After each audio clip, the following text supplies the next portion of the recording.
My girlfriend, Rose, and I have been together for 4 years and she is 5 months pregnant with our first child. My mom seemed to really like Rose, or at the very least tolerated her, but after we announced that we were expecting, something definitely switched in her. She has become extremely rude and disrespectful towards my girlfriend. She makes passive-aggressive comments at every chance she gets. I've had to take a step back from my mother until she fixes her behavior. Rose had gone to visit her family who lives far out of town.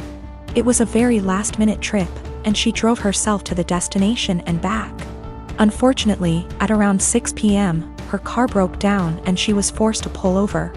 Fortunately, my brother, Chris, who's great with cars and lives about an hour and 1/2 from where Rose was stranded, was willing to pick her up and sorted everything out.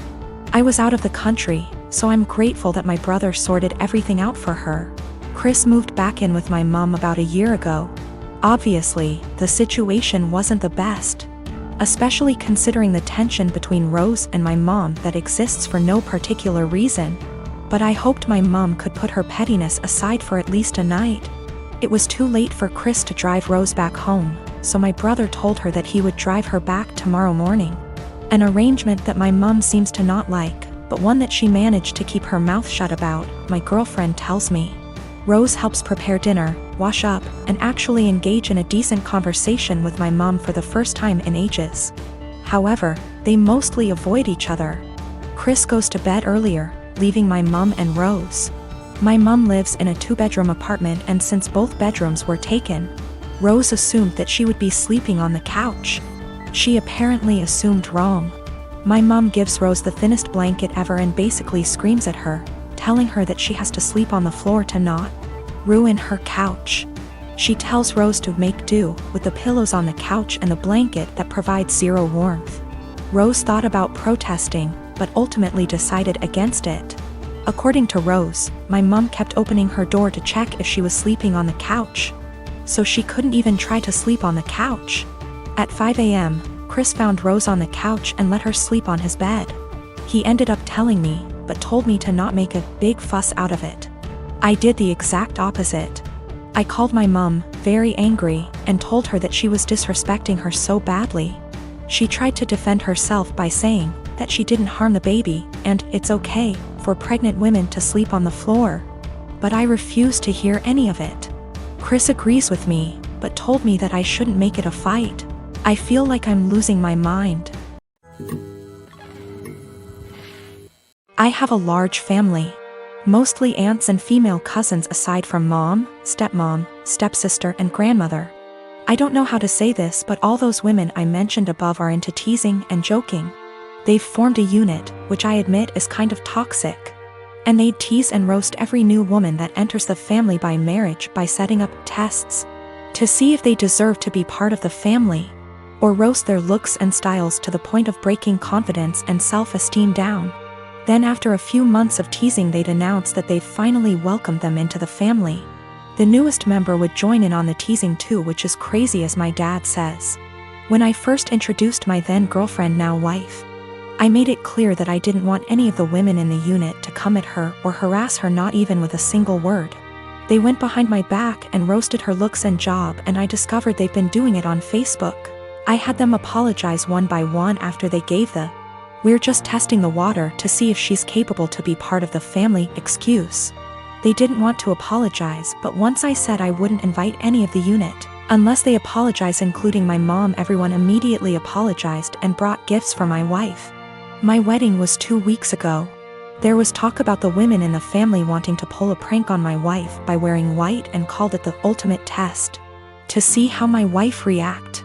My brother warned me, so I announced that if any one of them showed up in white, I'd have them kicked out, including mom. They said this wasn't true and they'd never do such thing. But they showed up to my wedding one by one wearing white dresses, and each and every one of them was told to leave after they tried giving excuses by either making scenes or getting the men involved. The senior women of the unit, who are mom and aunts, also showed up in white but refused to leave. I threatened to take harsher action and mom was pissed, telling me to step aside, but I didn't let her in. I had her leave while the men in the family were watching stunned. Dad was on my side and supported me a lot. I felt absolutely awful because my wedding was being interrupted by them making scenes. My wife was hurt beyond measure, but the women in the family were pissed. My cousin blasted me on social media later, saying I excluded all the women from the wedding because my wife was so insecure she couldn't handle another woman's presence at her wedding. I had an argument with them and Mom berated me, saying it was supposed to be a prank, but I said they were taking it too far. Mom said I took it too far by kicking them out because they were trying to get reaction from my wife to see if she was one of those Bridzillas and were going to change soon as prank was over, but I ruined my own and entire wedding by reacting so aggressively. I stopped talking after she said I had to bring my wife and apologize. I haven't seen the lot of them in 2 weeks and they've excluded me from everything. I just want to explain that, this has been happening for years. The men in the family are split on this behavior. Some of them encourage it, like my uncle and my cousin's husbands. One is now an ex, and some are against it, like me and my dad and brother. The women claim that there's nothing hurtful in what they do because they claim they're just looking out for us men, and that their goal, ultimately, is to make sure the women who enter the family are decent. My dad always ends up arguing with my mom and grandmother, since they're the ones who started this whole thing with their behavior and attitude towards other women. And I'm not sure if I should mention this, but my male cousin, who's a middle schooler, said he'd make sure to leave the country before even meeting any woman because of this, and it made me chuckle. Also, the dresses they showed up in were simple white dresses, nothing over the top, but still were white dresses. I realized they went ahead with their plans even after I stated what I'd do in that case. About 5 years ago, my now estranged daughter, Ed, cheated on her boyfriend, Brad, and got together with a guy, Ken. He quickly started isolating her from family and my husband and I from her kids. Brad had moved back to his home state, devastated after the breakup. I discussed red flags her. I let her know we are here for her and concerned. Her and Ken suddenly took off and moved to another state. For 5 months, my husband and I worried about her and the kids, as we had n//c at all with them. One day CPS showed up at our door with the oldest child. He was obviously injured from abuse that was reported by the school. We had no idea they had moved back to the area. We agreed to take them in. The next 20 months were traumatic, complicated, emotional, and difficult for everyone. Through it, we re-established a relationship with the older child's dad, Dan.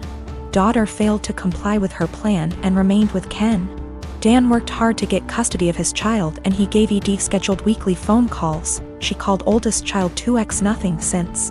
We agreed to permanent custody of youngest. In the process, I put aside the hurt Ed caused and agreed to scheduled weekly phone calls and supervised visits in person when schedules allowed. Legally, any or no contact is at my sole discretion. Ken was not allowed to interfere //attend. Ed quit calling //scheduling visits after 3 months. I reset the call schedule to 1 month. No calls. 6 months later, she calls and wanted me to drop everything for a visit the following day. I couldn't because I had to go back to work. Calls stopped again. She left Ken, has a new BF. I know nothing else about her life / whereabouts.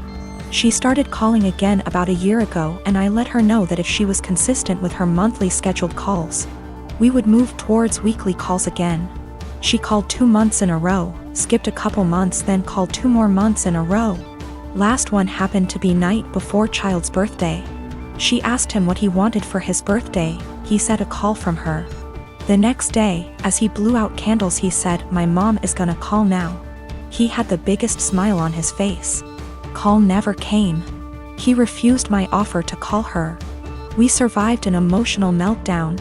Next month, no call, just a text after with a lame timing excuse as to why and sorry about the birthday call, she didn't feel well. Following month, I get a text that Ed feels ill again, won't be calling. I am beyond frustrated at this point. I have looked past her refusal to rebuild a relationship with us, but when it comes to the kids, my heart aches for them.